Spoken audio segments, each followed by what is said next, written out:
কারণ আমার জানা মতে, আমি 11 সাল থেকে চেয়ারম্যান, আপনারা জানেন, আমার জানা মতে যে কয়জন ডিসি মহোদয় আমাদের সাতক্ষীরাতে এসেছেন তার মধ্যে উনি একদম স্বচ্ছ, সুদক্ষ এবং কি বলবো, ওনার বলার ভাষা আমার নেই, একেবারে নির্লোভ মানুষ। উনি যা বলেন তাই করেন। কারণ আমি এটা বলতে পারি, আমি বেশি দিন ওনাকে বেশি নিই, মত বিনিময় সবাই তালা বদলে আমার সাথে ওনার সাথে একদিন কথা হয়েছিল, ওই দিন কথা হয়েছে। পরে আমি একদিন ডিসি অফিসে গেলাম, যে ওখানে ওই যে গাড়ির অফিসারদের, গাড়ির ড্রাইভারদের সাথে আমার অনেক পরিচয় আছে। আমি উপর থেকে যখন আসি নিচে, আমি স্যার সেদিন শ্যামনগরে গিয়েছিলেন। তা আমি আসার পরে ড্রাইভাররা আমাকে ডেকে বলতেছে যে আমরা কোথায় গেছিলাম, আমি স্যারের সাথে দেখা করতে আসছিলাম। তা বললো যে স্যার একজন আসছে, কথা যেটা বলবে সেটা, কাজও সেটা হবে। এবং ইতিমধ্যে আমরা দেখতে পেয়েছি স্যার যেটা বলেন সেই কাজটা হয়।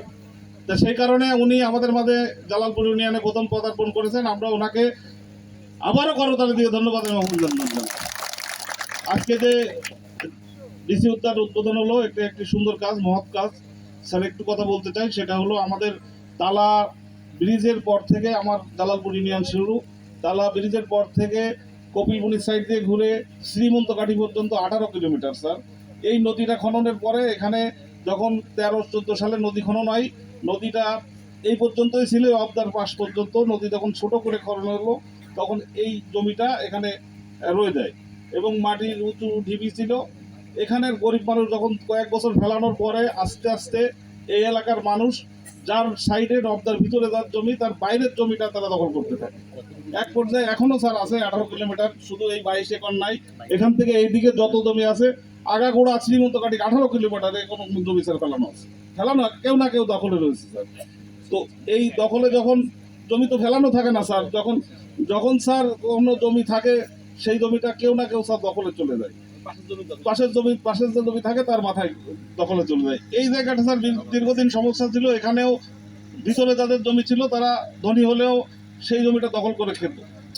কিন্তু এক পর্যায়ে এসে অনেক সমস্যা গ্যাঞ্জাম সৃষ্টি হওয়ার পরে এখানে উপজেলা চেয়ারম্যান, আমাদের আগে যে নির্বাহী অফিসার মহোদয় ছিল, এসিলেন্ট ছিলেন এমপি মহোদয়, এবং আমার নেতৃত্বে এখানে বসে আমরা স্যার এখানে আলোচনা করে স্যার 87 জনকে একটা বরাদ্দ ইয়ে করে দিয়েছিলাম, বন্টন করে দিয়েছিলাম। 7 কাঠা 8 কাঠা জমি এরা দখল করে দীর্ঘদিন স্যার খেয়ে আসছে। আসলে সবাই গরিব মানুষ।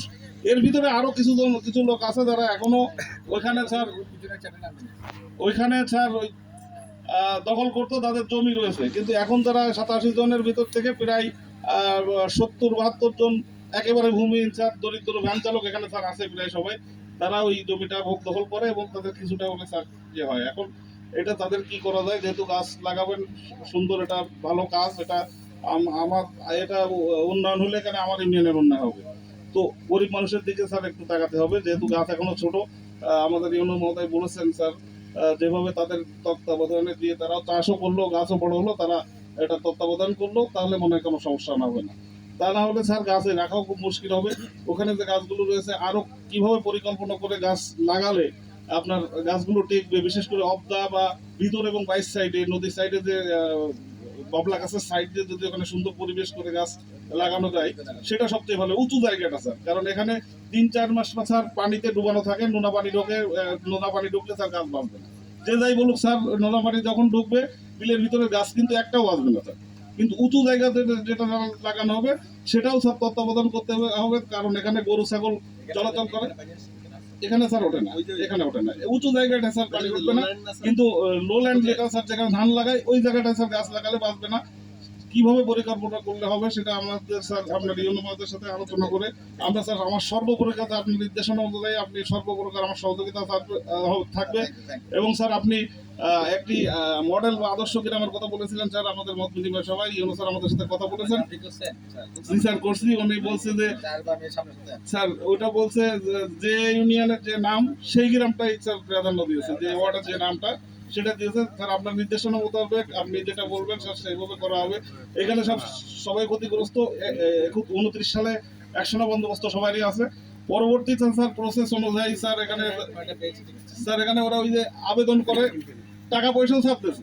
এখানে টাকা পয়সা তারা নেয়, তারা নিয়েছে টাকা পয়সা নিয়েছে, আবেদন করছে। এবছরও আবেদন করছে, টাকা পয়সা নিয়েছে। এইভাবে স্যার আসছে স্যার। এটা স্যার আন্তরিকভাবে স্যার দেখবেন সবাই করে। ইনশাআল্লাহ ঠিক আছে। ধন্যবাদ স্যার। আসসালামু আলাইকুম। ধন্যবাদ সম্মানিত সম্মানিত ইউপি